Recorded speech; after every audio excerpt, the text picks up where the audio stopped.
Sonic the Hedgehog has had a very rocky history. In the 1990s, Sonic rivaled Mario, but nowadays, not so much. For example, Sonic 06, a game that came out nearly a decade and a half ago, and yet is still used to judge the franchise. Remember when Sonic kissed a human? What was Sega thinking in 2006, even though it's 2020 currently? For the longest time, we have been asking Sega for a true return to the 2D classic games. And finally we got that with the release of Sonic Advance, Sonic Advance 2, Sonic Advance 3?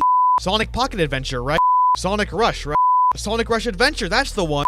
The DS version of Sonic Colors, that was 2D. Sonic the Hedgehog 4, Episode 1. Are you serious? Episode 2? Sonic Generations. Sonic Generations for 3DS. Sonic N for the N-Gage. Babysitting Cream. Sonic Mania. Oh, that was the one. Okay. Sonic Mania is... You're kidding me. Which one is it? Which one is it? Which one is it? Let me... come on. Give me this. Give me the script. Give me the script. Why didn't anybody tell me earlier? What's wrong with you? Sonic Forces. After years of terrible games, Sega finally bounced back with a phenomenal return to form. And quite a few people agree with me on this one. Sonic Forces was given some phenomenal praise from famous reviewers like Cygnus Destroyer. Sonic Forces is better than Sonic Mania. That is my genuine opinion. Pussy Destroyer. Rayo Saw. People are talking about reused levels, and that is not an issue at all in Sonic Forces. Yes, they reuse Chemical Plant, but it's a completely different aesthetic. It is in no way similar to the original Chemical Plant. It had a darker tone and aesthetic than Sonic 2's Chemical Plant. So it's a completely different stage. It's not even, like, it doesn't even look like the one in Generations. It's completely different.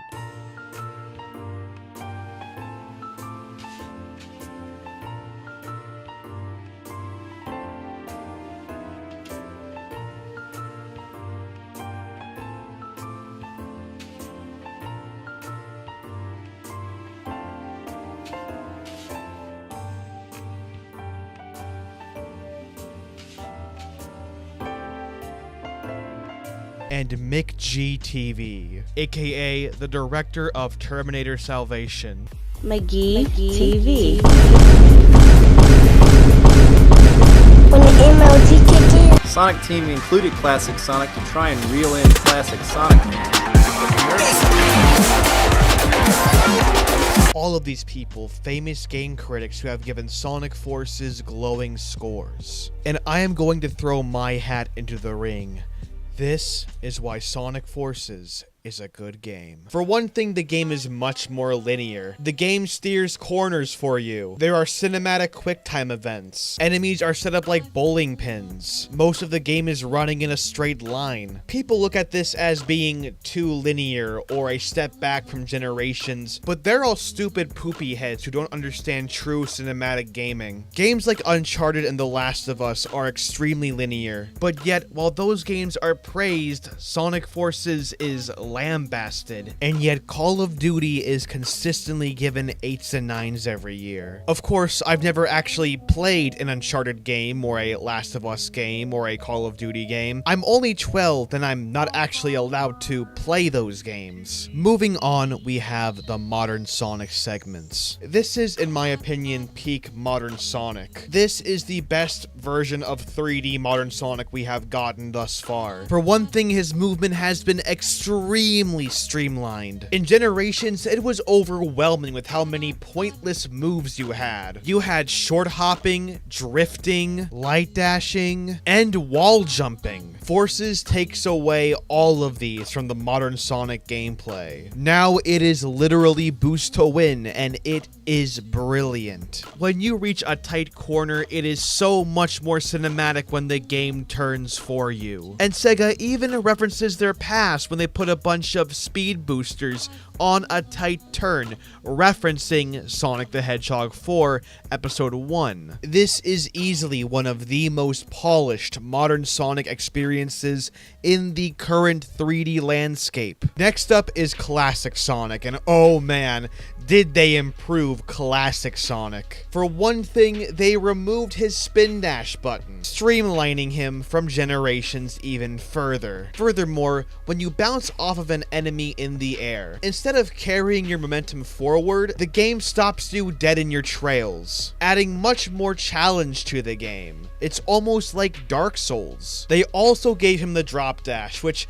I think is great. They're adding more moves to his arsenal. More moves is better because adding more moves means more ways to go throughout the level. It's genius. But Dumbsville, didn't you just say— Hey, who's Dumbsville? I don't know who that is. If I were to pick a single moment in classic Sonic stages that really stood out to me, it would be the auto-scroller. It subverts your expectations in a normally fast-paced game, which really surprised me, and I really loved that for subverting my expectations and breaking new ground. And then there is the custom character. Truly genius of Sega to include this custom character. He controls like a Castlevania character on Soap, which, who doesn't love Castlevania? You can also fully customize your weapon, which is really cool. My favorite was the drill Wisp-On, but I also enjoyed the shotgun and the pistol. And I can't forget the fiery power of the Molotov cocktail. I also love this totally not dumb multiplayer component where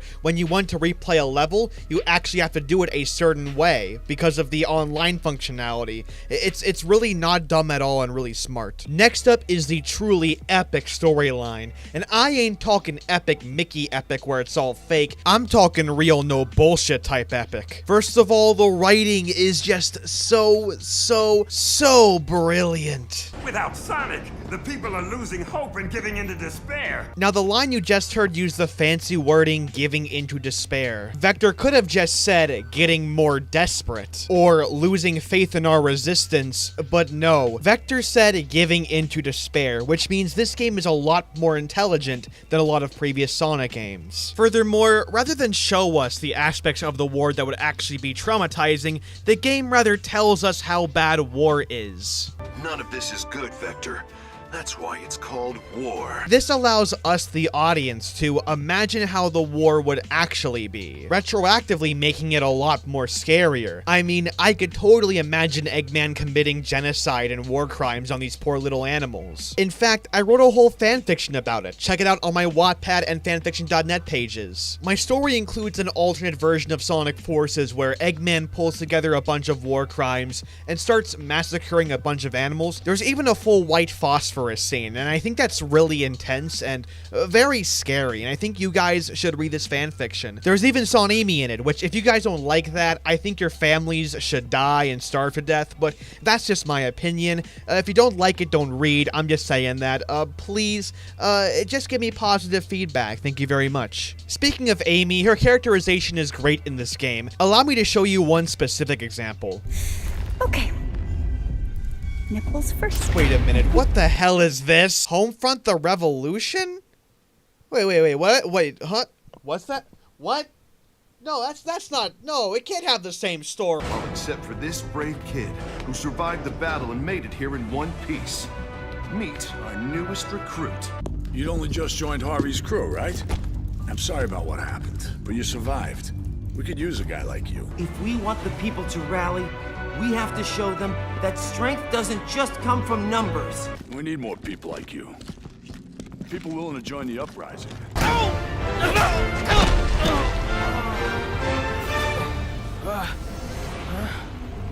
Sonic! Shit, they got Walker. What do we do? Shit, they got Walker. Oh my God, Walker! This changes nothing. Alone. You hear me? Can't believe it. Others will rise up. Walker, oh my You can't God. stop. Ah!